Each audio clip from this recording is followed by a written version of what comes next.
నిర్మాత దర్శకులకి ట్యూన్ ముందే వినిపించాల్సి వస్తే తన్నన్నాలతో కాకుండా ఏదో ఒక డమ్మీ సాహిత్యాన్ని వినిపించేవారు చక్రవర్తి గారు. కొండవీటి సింహం చిత్రం కోసం ఒక ట్యూన్ని అనుకొని నువ్వు లేక నేను జీవించలేను అంటూ పల్లవిని వినిపించాడు దర్శకులు రాఘవేంద్రరావు గారికి. స్వరరచనతో పాటు పదరచన కూడా నచ్చిన రాఘవేంద్రరావు గారు అవే మాటలు వాడుతూ పాట రాయమని వేటూరి గారిని ఆదేశించారంట.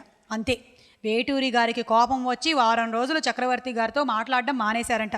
బాబోయ్, నా ట్యూన్ ఓకే చేయించడానికి ఏదో మాటలు అనుకున్నాను కానీ నా తప్పేమీ లేదు అంటూ వేటూరి గారిని ఒప్పించి చివరికి దగ్గరుండి మరీ ఆ పాటని రాయించుకున్నారంట.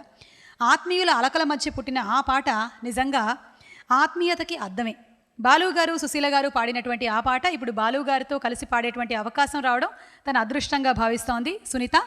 లెట్స్ ఇన్వైట్ బాలు గారు అండ్ సునీత గారు.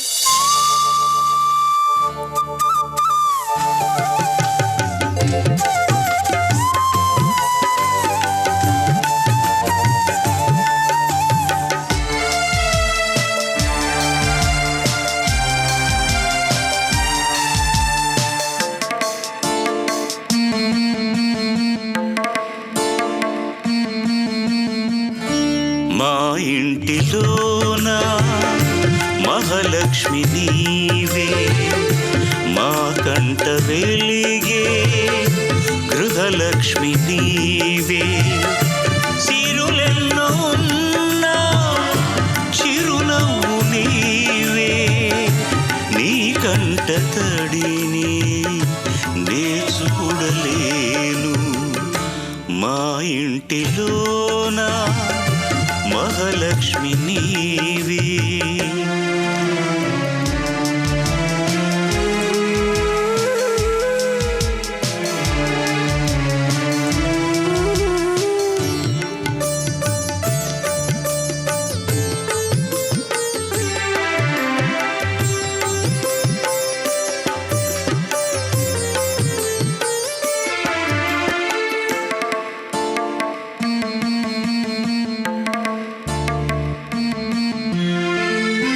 గోరంత పసుపు నీవడిగినావు, నూరేళ్ల బ్రతుకు మాకిచ్చినావు.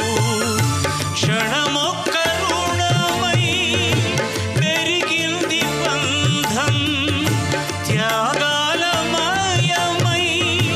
సంసార బంధం.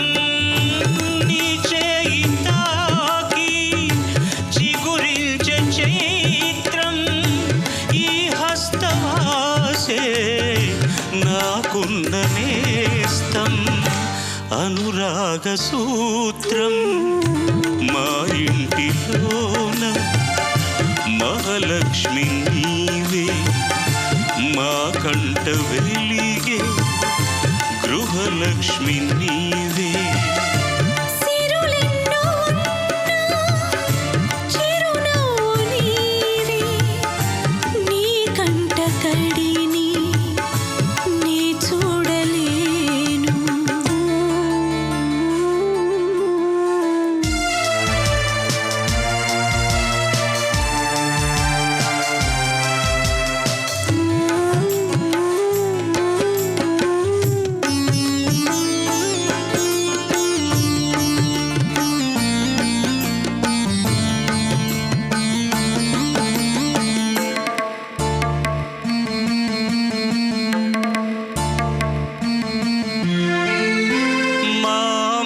నీవై కనిపించినావు, ఈ బొమ్మనెప్పుడో కదిలించినావు.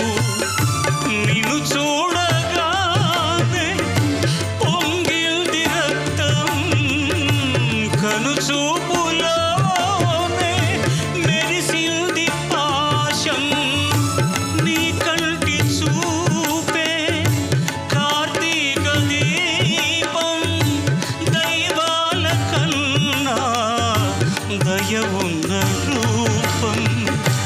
ఈ ఇంటి దీపం మా ఇంటిలోన మహాలక్ష్మి నీవే, మా కంట వెలిగే గృహలక్ష్మి నీవే.